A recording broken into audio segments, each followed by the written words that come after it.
बहू, कल मेरी बेटी नीलिमा आ रही है, तो तू अपनी अलमारी खाली कर देना। वो अपने साथ जो भी सामान लाने वाली है वो सब इसी अलमारी में रखेगी, क्योंकि शादी का घर होगा तो रोज़ कहाँ अटैची खोलती और बंद करती रहेगी। मम्मी जी, पर मैं अपना अलमारी का सामान कहाँ रखूँगी? मेरे पास तो एक ही अलमारी है, दूसरी कोई जगह भी नहीं है। प्रतिभा ने अपनी सास से तुरंत कहा। अरे, इतनी बड़ी अलमारी है और तूने इस अलमारी को अपने बेकार के सामान से भर रखा है। इस कबाड़ को तो स्टोर रूम में ही रखवा दे, फिर खूब जगह हो जाएगी। बेकार के फालतू चीज़ें अलमारी में रखेगी तो जगह घेरेगी। सुगंधा जी ने गुस्से से कहा और प्रतिभा की अलमारी खाली करने लगी। अपनी सास की हरकतें देखकर प्रतिभा से रहा नहीं गया। वो तुरंत जाकर बोली, मम्मी जी, ये कबाड़ नहीं है, मेरे मायके की यादें हैं। इन्हें मैं स्टोर रूम में नहीं रख सकती हूँ। प्रतिभा का गुस्सा देखकर सुगंधा जी अपने कमरे में वापस चली गई। प्रतिभा ने अपना सामान अच्छे से रखा और वो उन चीज़ों को देखकर मायके की यादों में खोने लगी। कुछ चीज़ें दिल से जुड़ जाती है, उन्हें कभी अपने से जुदा करने का मन ही नहीं करता है। कुछ चीज़ें अनमोल होती है, उन चीज़ों को देखकर पुरानी अनमोल बातें नज़र के सामने घूम जाती है। प्रतिभा की शादी की कुछ साल पहले बात थी। अपने मायके के आंगन में गुड़ियों से प्रतिभा खेल रही थी। उसे एक गुड़िया बहुत पसंद थी और उस गुड़िया को वो दिन रात अपने साथ ही रखती थी। उस गुड़िया के बिना वो ना कहीं जाती थी और ना ही कुछ खाती थी। गुड़िया के प्रति उसका लगाव देखकर उसकी दादी हंसती थी। क्या इसे भी अपने ससुराल दहेज में ले जाएगी? नासमझ प्रतिभा कह देती थी। दादी, मेरी ये गुड़िया सदा मेरे साथ रहेगी, चाहे मैं कहीं भी जाऊं। सब हंसने लगते थे। प्रतिभा थोड़ी और बड़ी हुई तो उसे बास्केटबॉल का चस्का लगा। अपने स्कूल में वो जी जान से खेलने लगी और बास्केटबॉल में उसे कई ट्रॉफ़ी भी मिली थी। दादी को उसका इस तरह से खेलना पसंद नहीं था, पर मम्मी उसका उत्साह बढ़ाती रहती थी। बास्केटबॉल के साथ वो कराटे भी सीखने लगी। हर वर्ष परीक्षा देती, कठिन मेहनत करती और उसे नया बेल्ट मिल जाता। उसके पास ढेरों बेल्ट थे। आखिर उसे कराटे में ब्लैक बेल्ट भी मिल गया था। उन सब से ही एक बड़ा बैग भर गया था। कराटे में भी प्रतिभा ने कई पुरस्कार जीते थे। स्कूल से अब वो कॉलेज में आ गई। यहाँ पर उसकी रुचि नाटक में जागी। ऐसा लग रहा था कि अपनी छोटी सी उम्र में वो काफ़ी कुछ सीख जाना चाहती थी। हर वर्ष नाटक में भाग लेती और पुरस्कार जीत जाती थी। पढ़ाई में भी अव्वल थी। उसका कमरा इनामों से भरा हुआ था। मम्मी और पापा उस पर गर्व करते थे, पर दादी को लगता था कि इन सब चीज़ों में पैसा और समय बर्बाद करने से अच्छा है कि वो कुछ घरेलू काम और गृहस्थी की बात सीखे। आखिर एक दिन तो उसे शादी होकर जाना ही है। प्रतिभा को किताबें पढ़ने का भी बहुत शौक़ था। वो किताबें पढ़ती थी। उसने एक अलमारी को मिनी लाइब्रेरी बना रखा था। तरह तरह की किताबों से ज्ञान प्राप्त करती रहती थी। अब उसकी उम्र शादी लायक हो गई थी। दादी ने घर में एक राग अलाप रखा था कि लड़की की शादी करो, उम्र निकली जा रही है। प्रतिभा के पिता और बड़े भाई भी लड़का ढूंढ ही रहे थे। उनकी कोशिशें रंग लाई और अंकुर को पसंद किया गया। अंकुर के दो बहनें थीं, एक बड़ी और एक छोटी। बड़ी बहन की शादी हो गई थी। घर में सास ससुर थे। अंकुर ने अपने पापा का व्यापार संभाल रखा था। आपकी प्रतिभा तो खेलने कूदने और इनाम जीतने में ही रही है। घर का काम कर लेगी क्या? अंकुर की माँ ने सवाल किया। हाँ, थोड़ा बहुत तो कर लेती है, बाकी आप बता दीजिएगा, वैसे कर लेगी, प्रतिभा की माँ ने जवाब दिया। अंकुर और प्रतिभा दोनों ने एक दूसरे को पसंद कर लिया और दोनों की सगाई हो गई। एक दिन दादी बोली, अब तो तू जा रही है, अपना सामान कबाड़ में दे जा, कल को तेरी भाभी आएगी, वो तेरा सामान बाहर निकाल फेंकेंगी। माँ, ये दादी क्या बोल रही है? मैंने इतनी मेहनत से ये सब हासिल किया है और उसे कबाड़ में दे जाऊँ? मैं अपना सामान अपने साथ ही ससुराल ले जाऊँगी। ये मेरे मायके की सुनहरी यादें हैं, मेरा बीता हुआ कल है, मैं इसे इस तरह भुला नहीं सकती हूँ। प्रतिभा की माँ ने भी हाँ में हाँ मिलाई, क्योंकि कल को बहू आएगी, वो इन चीज़ों को या तो कबाड़ में या स्टोर रूम में पहुँचा देगी। शादी की शॉपिंग होने लगी और सामान की पैकिंग भी। प्रतिभा ने अपनी गुड़िया, अपनी बास्केटबॉल, अपनी ट्रॉफियाँ, सारी किताबें, कराटे के बेल्ट, सभी प्रमाण पत्र और ढेर सारी फ़ोटो का एल्बम्स पैक करवा दिए। शादी अच्छे से हो गई।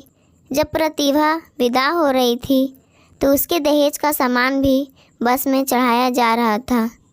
अरे, इन 2 भारी बक्सों में क्या है? ससुर जी ने प्रतिभा के पापा से पूछा। इनमें प्रतिभा का सामान है जो वो अपने साथ में ले जाना चाहती है। अब बस में जगह नहीं है, ये सामान फिर कभी आ जाएगा। वैसे ही गहनों, कपड़े और बाकी चीज़ों से बस भर गई है। वो सामान वहीं उतारकर बारात चली गई। प्रतिभा जब ससुराल पहुंची तो उसका अच्छे से स्वागत किया, सारी रस्में हुई, ननदों ने भी बहुत ख्याल रखा।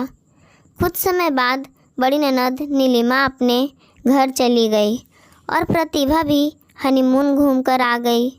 उसने आते ही अपना सामान संभाला, पर उसे अपने 2 बक्से नहीं मिले। उसने अंकुर से पूछा तो उसके पास भी जवाब नहीं था। सुगंधा जी कमरे में आते हुए बोली, प्रतिभा, वो सामान तेरे पापा जी वहीं छोड़ आए हैं। अब बस में जगह नहीं थी, वैसे भी मायके का कबाड़ यहाँ लाकर क्या करेगी? अब तो इस घर की है, अपनी गृहस्थी पर ध्यान दे, वो सामान ज़्यादा ज़रूरी है। नई नवेली बहू प्रतिभा कुछ न बोली, पर वो ये सब सुनकर सुस्त हो गई। उसने अंकुर से कहा कि वो दोनों बक्से यहाँ मंगवाने की व्यवस्था करे। अंकुर जानता था प्रतिभा को अपना सामान कितना प्यारा था। उसने वहाँ के ट्रांसपोर्ट से बात की और अपनी पत्नी का सारा सामान मंगवा लिया। क्या कहा? सामान मंगवाया है और उसके लिए इतना खर्चा कर दिया? इतना तो इन सामानों को बेचकर भी नहीं मिलेगा। घर में वैसे भी जगह नहीं है और तूने कबाड़ मंगवा लिया।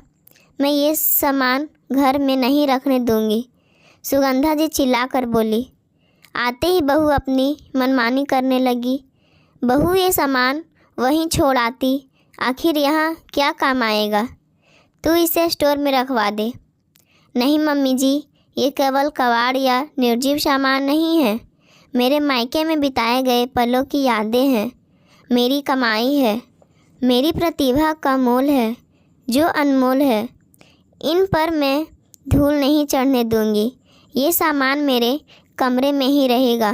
प्रतिभा ये कहकर अपने कमरे में चली गई और उसने अपनी अलमारी का कुछ हिस्सा उन सामान के लिए खाली कर दिया।